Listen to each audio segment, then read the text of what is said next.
¿Y eso en cuánto tiempo se lo lee? Y bueno, se me ha pasado 2 noches.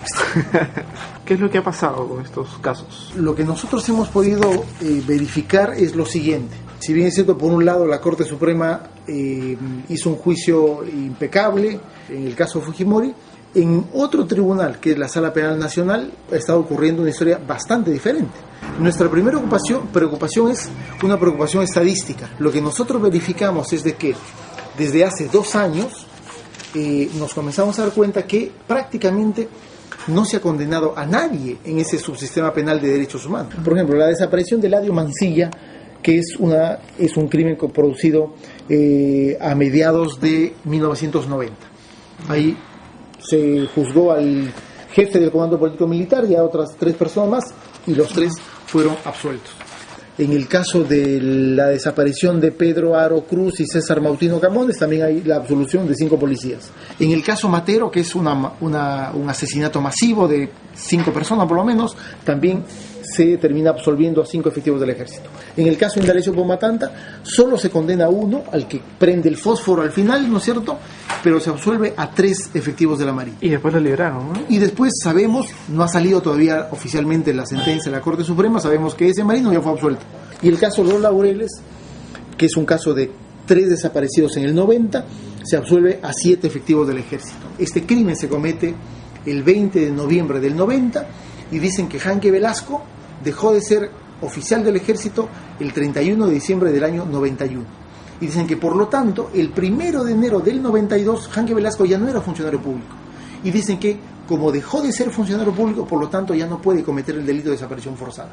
Los jueces en casi todos los casos, en casi todas las sentencias, están exigiendo que los crímenes se demuestren simplemente con una prueba directa, es decir, quieren un documento, un testigo del asesinato, sin valorar de que en este tipo de casos se debe utilizar, como lo hicieron los jueces del caso Fujimori, la prueba indiciaria. Otro de los elementos importantes es lo siguiente: excepto 2 sentencias de las 15 que hemos analizado, no se califica en ningún momento estos crímenes como crímenes de lesa humanidad. Entonces, con eso lo que estarían haciendo es prácticamente darle razón al ministro Rey cuando dice que las violaciones de derechos humanos de los militares no son crímenes de lesa humanidad. Exactamente.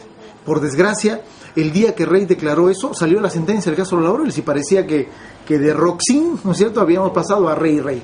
Esta sentencia y una sentencia anterior del 5 de octubre dice que no se va a considerar el testimonio del familiar, porque dice que el familiar tiene muy parcializado, tiene un interés en el caso. Oye, pero es obvio que tiene un interés en el caso, pero por eso aporta a la investigación.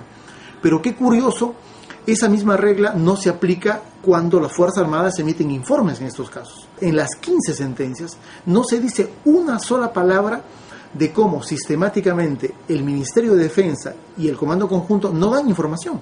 Y el último dato importante es que no solamente se han absuelto en los últimos casos, en el caso de los Laureles, en el caso Constantino Saavedra, sino que adicionalmente, y eso creo que sí es un tema grave, sino que adicionalmente las sentencias comienzan a incorporar un elemento adicional, que es poner en duda o negar que los hechos se hayan cometido. Es decir, se dice que no está probado que Constantino Saavedra haya desaparecido, ¿no es cierto? Y es un tipo que desde el 90 está desaparecido.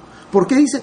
Porque ni la Fiscalía ni la parte civil han presentado un documento que demuestre que Constantino Saavedra fue registrado su ingreso en el cuartel Los Cabitos.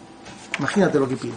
¿Cuál es el efecto? Toda esa información de cómo fueron desaparecidos se ha recolectado en base a los testimonios de los familiares, de las personas de los familiares, pero adicionalmente, por ejemplo, en el caso de los Laureles, de los familiares y de personas que han estado desaparecidas durante cierta cantidad de tiempo y que estuvieron secuestradas en el mismo cuartel donde fue secuestrado Esaú Cajasculca. Y dicen que el testimonio de esa persona no va a ser valorado porque seguramente hay un sentimiento de animadversión por haber estado 55 días detenido. Los fujimoristas podrían decir, teniendo en cuenta estas estadísticas, lo que han hecho con Fujimori es un error estadístico y no debió ser así, teniendo en cuenta que la mayoría de los... O lo que podrían decir que es lo más terrible, es que esos criterios del Tribunal de San Martín son criterios radicales, como dicen algunos, es un derecho penal del enemigo, que todo lo hicieron para condenar a Fujimori, porque van a decir, Los criterios del Tribunal de Derechos Humanos son estos.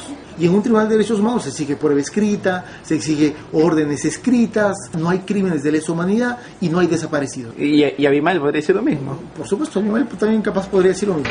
Bailemos todos hanky panky.